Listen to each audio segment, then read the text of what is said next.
मैं आदित्यनाथ योगी ईश्वर की शपथ लेता हूं कि मैं विधि द्वारा स्थापित भारत के संविधान के प्रति सच्ची श्रद्धा और निष्ठा रखूंगा।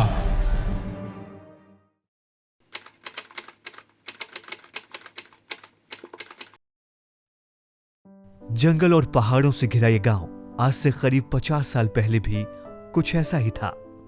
यही खूबसूरती, यही हरियाली और कुछ ऐसा ही ठहराव। मानो सिर्फ उम्र और जिम्मेदारियां बढ़ी हो और बाकी सब कुछ वैसा ही हो। कुछ ऐसा ही नजारा 5 जून 1972 के दिन में था। छोटी छोटी पहाड़ियों के बीच बसे इस गांव में हवाएं शांत थी। सब अपने अपने कामों में व्यस्त थे, पर नाथ पंथ के प्रभाव वाली ये धरती किसी ऐतिहासिक बदलाव के लिए बेताब थी।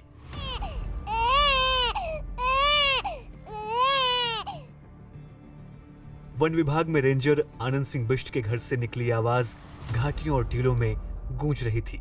सब ये जान चुके थे कि गांव में किसी बच्चे का जन्म हुआ है, लेकिन इस बात की खबर किसी को भी नहीं थी कि गोरखनाथ से अटूट संबंध रखने वाली कुमाऊं गढ़वाल की इन पहाड़ियों में एक और आदियोगी ने जन्म लिया है, जिसका प्रकृति के इतने करीब होने के बावजूद भी भोग विलास से कोई वास्ता नहीं होगा, जो एक विरक्त ब्रह्मचारी होगा, जिसका जीवन धर्म और समाज को समर्पित होगा, जो हमेशा जीवन की दौड़ में अजय रहेगा, और उसका हठयोग व साधना ऐसी होगी जो उसे सीधे सत्ता के शिखर तक ले जाएगी। अजय आनंद सिंह बिष्ट और सावित्री देवी के 5वीं संतान थे। ग्राम पंचायत ठांगर है ये, और ये जो खंडहर देख पा रहे हैं ये वही जगह है जहां अजय सिंह बिष्ट ने शिक्षा ग्रहण की थी। वो पढ़ाई में बहुत अच्छे थे और बहुत कम बोलते थे। पहली क्लास से 8वीं तक हमने साथ पढ़ा है और कम बोलते थे। पढ़ाई में बहुत ही अच्छी, मतलब क्लास में बहुत अच्छा पहले नंबर पे फर्स्ट आते थे वो। यहीं पढ़ते थे। ये प्राइमरी स्कूल है यहाँ पर, और ये जूनियर हाई स्कूल था यहाँ पर। ऐसे ही मतलब कच्चा था। जब नया नया जूनियर हाई स्कूल बना ना यहाँ पर, तो फिर यहाँ पर हम लोगों ने व्यवस्था करी थी वैसे ही टेम्परेरी। फिर ये कमरे बनाए थे, उसके बाद उन्होंने पढ़े थे। अच्छे ब्रिलियंट आदमी थे, पढ़ने पढ़े थे उनकी मतलब। हाँ, पढ़ाई में बहुत तेज़ थे। साथ ही में ले जाते थे ठांगर स्कूल में। जब तक प्राइमरी में थे तब तक ले जाते थे साथ में। जो पढ़ाई की है वो उस समय की अपेक्षा आज तो बहुत सुविधा हो चुकी है, लेकिन उस समय काफ़ी टफ था जो उनकी पढ़ाई हुई है। अगर मैं चमकोट खाल की बात करूँ तो वहाँ पे हॉस्टल में रहे। जब वहाँ से आते थे तो फिर हॉस्टल में रहना ही ज़्यादातर पसंद करते थे। पढ़ाई में बहुत अच्छे थे, ऐसे नहीं थे पढ़ाई में, पर ये थे कि भाई अपना उद्देश्य पूरा करना है। भाई ऐसा बच्चा मतलब होनहार बच्चा अभी हमने ज़िंदगी में नहीं देखा। लेकिन बाद में तो अब जब वो हो गए तो अब हम तो गुरगुरे रह गए, चेले शक्कर बन गए। पंचूर से करीब 25 किलोमीटर दूर नीलकंठ के पास मौजूद एक मंदिर के बगल प्रसाद की दुकान चलाने वाली अजय की बड़ी बहन शशि से जब हम मिलने पहुंचे तो वो अपने छोटे भाई अजय के बारे में बताते बताते भावुक हो गईं। शायद इन आंसुओं के पीछे वो लोक धर्म ही था जो एक बहन को अपने भाई से, एक माँ को अपने बेटे से और एक गांव को अपने लाल से दूर किए हुए थी। मिलना बहुत कम हुआ हमारा। 3 तारीख को आए थे, 3 तारीख को भी नहीं मिले, 4 को भी नहीं मिले। जब जाने लग गए तब मिले थे हम। हाँ, उन्होंने बोला मतलब परिवार वालों को बुला दो।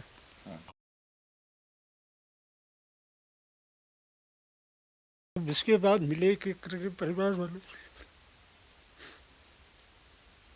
10-10 मिनट का समय दिया उन्होंने सिर्फ मिलने का। वहाँ 1 महीने तो वहीं रुके थे, वहीं स्कूल में कमरा ले लिया था। फिर उनको परेशानी हो रही थी खाना बनाने में। 2 लड़के थे ना, वो एक गांव का लड़का था, एक महाराज जी थे।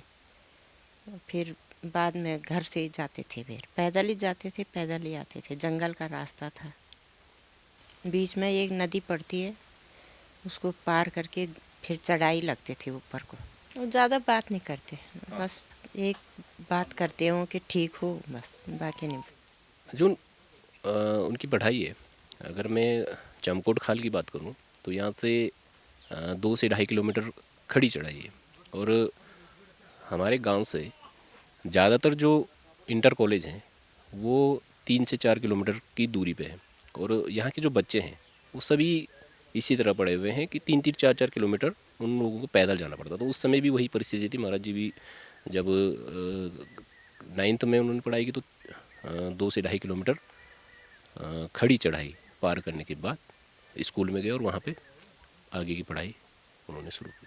12वीं की पढ़ाई पूरी करने के बाद अजय सिंह बिष्ट ने 1992 में कोटद्वार के हेमवंती नंदन बहुगुणा विश्वविद्यालय से गणित और विज्ञान में स्नातक की डिग्री हासिल की।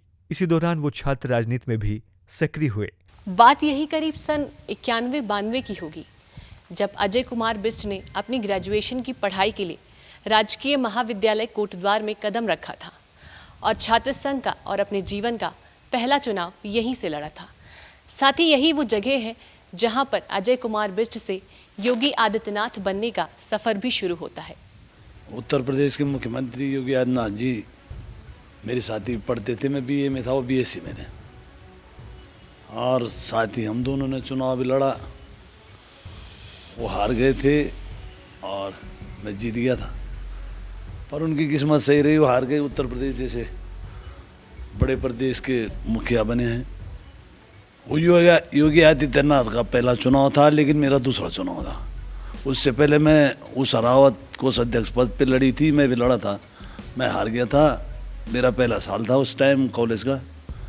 तो दूसरा चुनाव जैसे मैं लड़ा सेक्रेटरी का, तो योगी आदित्यनाथ भी आए गए थे, दोनों लड़े चुनाव। मैंने कहा भी उनसे कि हम एक ही क्षेत्र के हैं पहाड़ में, कि आप बैठ जाओ, क्यों वोट काट रहे हो मेरी। उन्होंने कहा तुम मेरी वोट काट रहे हो, तुम हार जाओगे।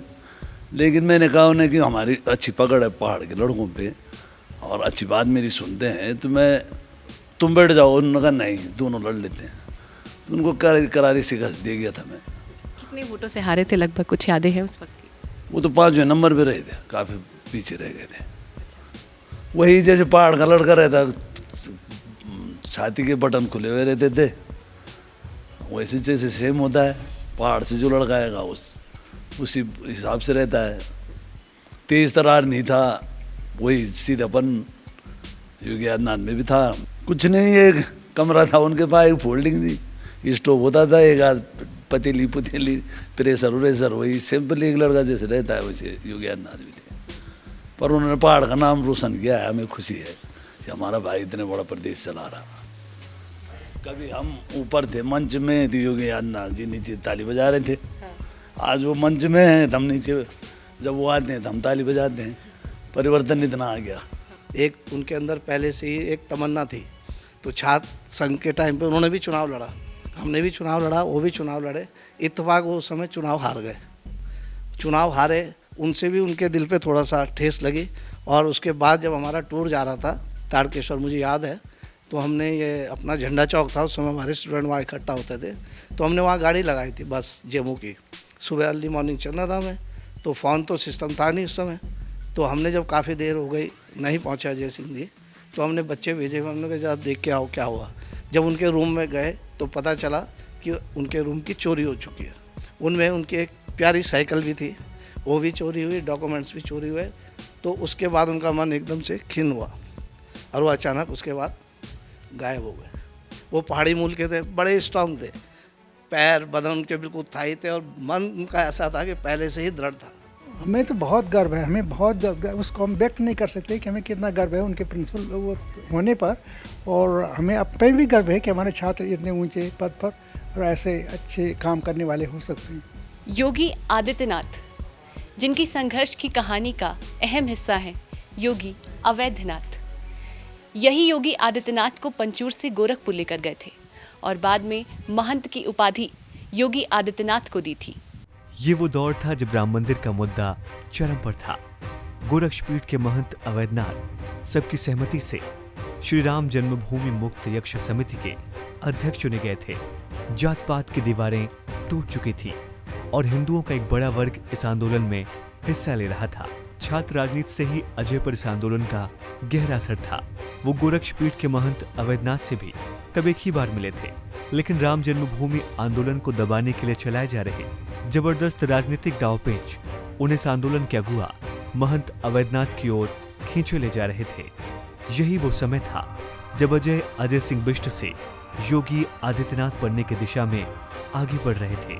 पहले वो सांसारिक मोहमाया त्याग कर एक सन्यासी बनते हैं, फिर 1994 में गोरक्षपीठ के महंत और 1998 में महंत अवैधनाथ के राजनीतिक वारिस बनने के साथ ही देश के सबसे कम उम्र के सांसद बनने का रिकॉर्ड भी उनके नाम दर्ज हो जाता है।